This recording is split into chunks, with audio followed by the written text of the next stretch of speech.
In Berlin did Adolf Hitler a stately pleasure dome decree, and below it caverns measureless to man. The new Reich Chancellery. A huge, austere construction by his favorite architect and later Reich Armaments production minister, Albert Speer. It's a massive extension of the Reich Chancellor Otto von Bismarck's already palatial chancellery from the previous century.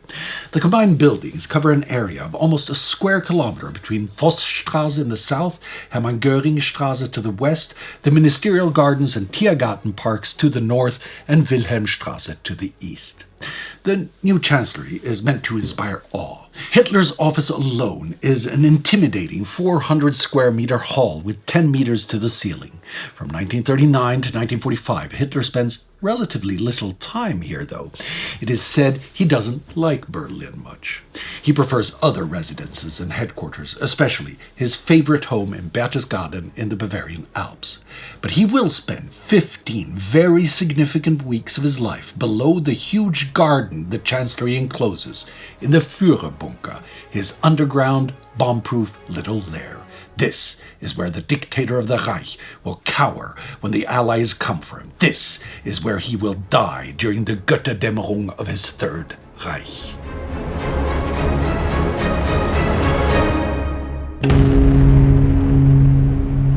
I'm Spartacus Olsson, and this is a special episode of World War II in real time. January 16, 1945. Adolf Hitler arrives in his special personal train at Grunewald, Berlin. It will be the last train ride of his life. While the train is sent on a long journey to Zell am See in the Alps for safekeeping, Hitler and a small group of his personal staff drive down a path cleared for the Führer's motorcade along the crumbling streets of Berlin towards the Reich Chancellery. Hitler's bodyguard, Rochus Misch, will remember. The capital had not expected us, and evidently people had other things to do. To the right and left of the streets, many of which were totally impassable, stood row upon row of houses reduced to skeletons, mere walls lacking a facade and roof timbering. During the journey, nobody said a word. Now all were gathered in the capital, we of the SS bodyguard, the female secretaries, doctors, adjutants, servants, and naturally House Administrator Kannenberg with all his staff. The intimate circle around Hitler had taken up its position. Hitler is reportedly depressed by seeing the destruction of the capital firsthand. In the next 2 weeks, Hitler moves back into his apartments in Bismarck's old chancellery. He works and takes meetings in his absurdly majestic office at the new chancellery. But fearing Allied bomb attacks as a precaution, he sleeps most nights in the Führerbunker. Then, on February 3rd, the USAAF fly a massive bomb attack on Berlin. The government quarters are among the specific targets. 58 heavy bombs come down on and around the chancellery. The entrance hall, dining hall, and party chancellery are ruined, as is the conservatory and ballroom right above the bunkers. Hitler's office is intact, but his apartment is damaged, and Hitler now moves both his personal and public life underground for good. His new home was never intended for permanent occupancy. Its purpose was always as a temporary air raid shelter in case of direct attacks on Berlin. It was constructed in 2 stages. A first shelter was built in 1936 when a conservatory and ballroom were added to the backside of the reception hall at the northwestern corner of the old chancellery and southwestern corner of the adjacent foreign ministry. It's a half-floor below the cellar bisecting the basement of the conservatory, which itself is connected to the old chancellery underground. On the southern end, the conservatory cellar connects to the ballroom cellar, which in turn is connected to the new chancellery through a long, narrow tunnel, the Kannenberg Passage. The main entrance in the southeastern end of the bunker is accessed through the cellars and through a direct staircase leading up to the old chancellery just under Hitler's private apartment. At the opposite northeastern corner, a second exit issues into the basement of the Foreign Ministry. Both entrances are through thick steel doors that open into airlocks. This first bunker measures 15.5 meters by 18.5 meters and is divided into 23 rooms. The top of the 2.5-meter thick concrete base plate, the floor of the bunker, is 6.4 meters underground. The ceiling height is 3 meters, 5 centimeters. The steel-reinforced concrete ceiling slab was poured 1.6 meters thick, with another meter later added during the construction of the Führerbunker. The fairly cramped rooms are basically cubed cells, roughly 3 meters wide, deep, and high. There's a fully equipped kitchen, a medical station, and communal bathrooms. 2 rooms are double the floor size at about 20 square meters. One is the machine room that houses a 40-kilowatt diesel generator providing electricity in general, powers the pumps, keeping the bunker dry, and keeps the filtered ventilators needed to provide breathable air going. The second larger room is the dining and meeting room in the middle of the bunker complex. After the Führerbunker is added, this room also doubles as the hallway that leads to a waiting room, then a guard room, and then the staircase down to Hitler's bunker. This addition is ordered by Hitler in January 1943, when it has become clear that Allied bombing of Berlin will continue to increase in frequency and intensity. He wants an absolutely bomb-proof shelter that can withstand the direct hit by heavy bombs. After more than a year of planning, construction begins in April 1944 by opening up the floor of the ballroom and digging out a portion of the garden west of the existing air raid shelter.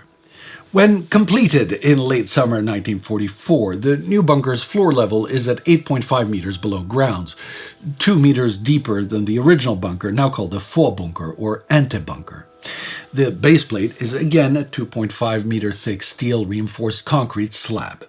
The inner diameter is the same as the Führerbunker, 18.5 by 15.5 meters, but the walls are significantly thicker at 2 meters, again steel reinforced concrete. The ceiling slab is also thicker, poured close to 4 meters, and reinforced with thick steel beams in several layers.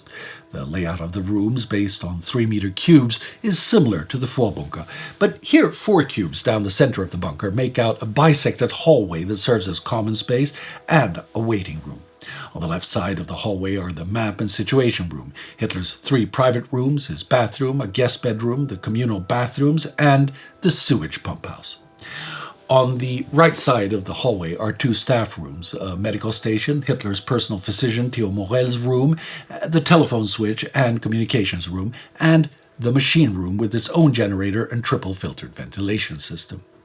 A 2-meter passage through the outer wall at the end of the hallway on the western side ends in a guard room, behind which is another airlock, and then a narrow, steep stairway into a small tower with an emergency exit that leads out into the Chancellery garden.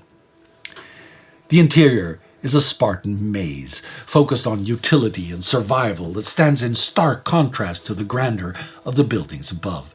Hitler's valet, Heinz Linke, will remember. Everything swam before my eyes. It was a true labyrinth. I looked around and screwed up my eyes, getting accustomed only slowly to the harsh lighting of the naked lamp bulbs reflected off the naked white walls.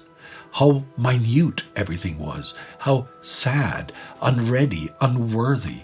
Once down here, this room was the only contact with the outside world. One could no longer see or hear what was happening above, no matter what. Beyond the depressing atmosphere, the Führerbunker suffers from rushed construction. Despite the ventilation system, the air is humid and stale. The lower bunker sits inside the water table, and the construction agency AG Hochtief AG has failed to provide the concrete with a fully functioning water barrier. They have attempted to relieve the problem by running the water pumps 24/7. While this does keep the bunker from flooding, humidity still seeps through, forming droplets on the walls that run down to form little puddles on the floor. Hitler is terrified of the prospect of drowning inside his shelter. On the approach of enemy bombers, he would always get up, for he feared that a bomb falling diagonally could penetrate and collapse the bunker wall. Since the bunker was below the water table, there was a danger that in such a case the water would rush in. Accordingly, when enemy bombers were arriving, he would dress fully and even shave. Water is not the only problem that the last-ditch effort to create the shelter has resulted in. While the bunker is connected to the outer world through deeply buried telephone lines, the communication technology is not up to the usual standards of Hitler's staff. Beyond serving as bodyguard, Misch's job is also to handle Hitler's telephone switch. He is not impressed by the installations in the bunker. I sighed. Gone was the time with the modern Siemens unit and its many colorful buttons. The junction box on the wall was the size of a shoebox. No suspicion whose bright idea this pitiful fitment was. It might have been all right for a small boarding house, but not for the Führerbunker, the Reich Chancellery. Obviously, nobody had thought that the underground telephone switchboard here might become the most important switching center for reports. Calls rerouted from the main switchboard in the new Reich Chancellery to the Führerbunker telephone switchboard reached only 5 extensions. One telephone was in Hitler's private rooms, another in Professor Morell's room abutting the switchboard, and other extensions were with the valet Linke in his restroom and the guard. The 5th telephone was in the corridor. The room containing the telephone exchange was open to the whole floor, therefore without door, curtain, or other screening. Apart from the junction box, there was a telex machine, a scrambler, and 2 Silenta typewriters, extra quiet and used by Hitler's secretaries. Not just the switch, but all rooms are ill-suited for use as a permanent office. Every day, Hitler holds meetings in the map room to keep abreast of the situation above ground and issue his confusing orders for the final battles. The map room is slightly larger than the others, 4 by 3.6 meters, but still uncomfortably tight. A large table takes up most of the space, with narrow benches along the walls offering the only seating. They are of little use anyway, since during the conferences the room is packed with so many people that the participants must stand shoulder to shoulder. Only Hitler is seated. If it gets too uncomfortable, then the table is carried out into the corridor. Hitler's personal living area is also a far cry from the majestic new Reich Chancellery or the alpine splendor of the Berghof. Hitler's 4 rooms are the standard 3 meters cubed, with space for little more than the most basic furniture. A door from the first half of the hallway issues into his sitting room, the room where he will soon die. A door to the left leads to Hitler's lover Eva Braun's bedroom. Originally intended as a dressing room for the Führer, it becomes her bedroom when she returns to Berlin in March and moves into the bunker as well. Another door in the sitting room leads to Hitler's study. Already narrow, it was equipped with a small writing desk, a small sofa, a table, and 3 chairs. To move across the room required a repositioning of the chairs. The room was cold and unpleasant. On either side was a door, one leading to his bathroom, the other into a cramped bedroom. The study was dominated by a portrait of Frederick the Great, which hung over the writing desk. With his large, powerful eyes, the old ruler glared down at Hitler. In the bedroom, Hitler's bed is placed in the corner of the room that is the farthest from the outer wall, again for his fear of the outer wall's cracking. There is a night table next to the bed, a bell with which Hitler can call for an aid, and an oxygen bottle for his deteriorating health. Cooped up in his tiny set of rooms, he grows ever more absent, both physically and mentally. By habit, he is a night owl, but now his usual rhythm is disrupted. The long nights often run into morning, and the ailing old tyrant in his bunker is showing more and more cracks. One of Hitler's secretaries, Christa Schröder, will remember. At 6 a.m, when Hitler received us after the nightly situation conference, he would usually be lying exhausted on the little sofa. This is the troglodyte existence of the man who started a genocidal war that has since long turned against him. Above him, Berlin, that he once envisioned to become the monumental city Germania as capital of a sprawling racial empire, is in ruins. As March turns to April, the Allied armies to the east are standing at the Oder and to the west crossing the Rhine. Millions of soldiers wielding the biggest armory of guns, bombs, armored vehicles, heavy guns, and warplanes the world has ever seen. All of them aimed at the dismal concrete sarcophagus that Hitler now calls home. Indy and I will return in a few days to cover the events in the bunker during the final weeks of Hitler's existence.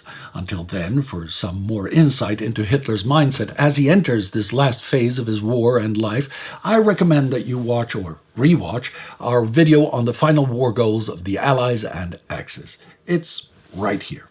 It's the Time Ghost Army that keeps us fighting the good fight to share some knowledge of our common past. Join the army at timeghost.tv or patreon.com. Never forget. forget.